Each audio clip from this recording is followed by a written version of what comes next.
ओम नमो भगवते वासुदेवाय। राधे राधे, जय श्री कृष्णा। आइए सुनते हैं कार्तिक मास की कथा का 13वां अध्याय।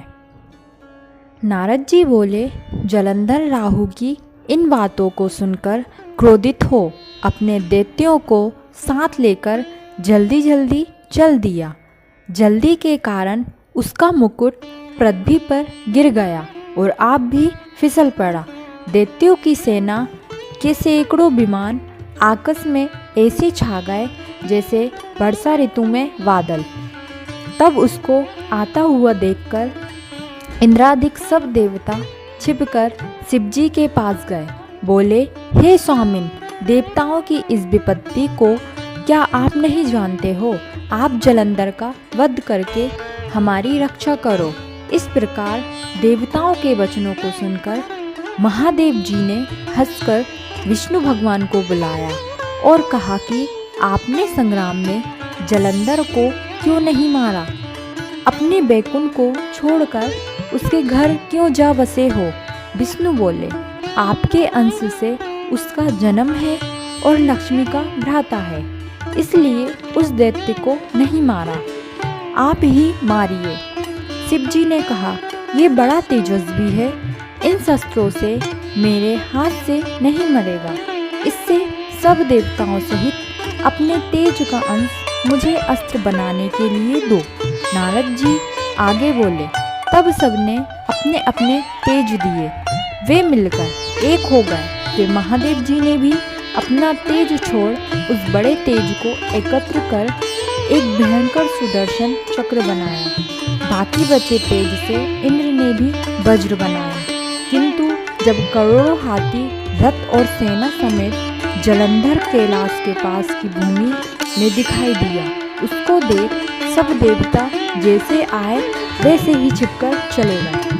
शिवजी के गण नंदी, गणेश, स्वामी, कार्तिक आदि सब देवता महादेव जी की आज्ञा से युद्ध के लिए आए।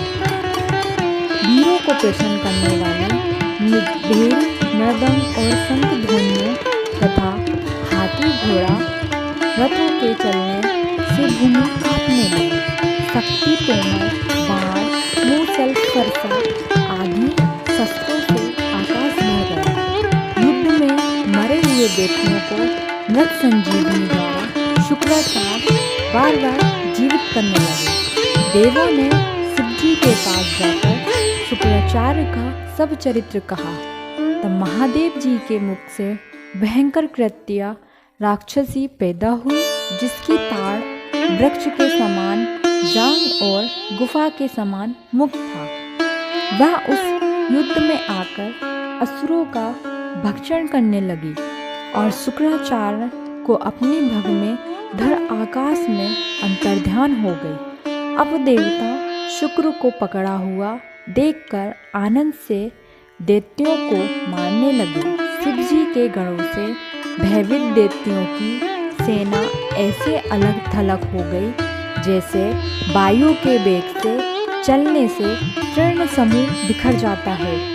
गणों के भय से भागी सेना को देखकर सेनापति निशुम्भ, शुंभ और कालनेमी अति क्रोध करके युद्ध में गए। वर्षा के बादलों की तरह इन तीनों ने बाणों की वर्षा करके शिवजी की सेना को घेर लिया। सैकड़ों बाणों से घायल हुए गणों के शरीर से रुधिर ऐसे बरसने लगा मानो बसंत ऋतु में टेसू का वृक्ष दिखाई देता है। तब फिर गिरते पड़ते वे सब गण तितर बितर होकर युद्ध छोड़कर भाग गए।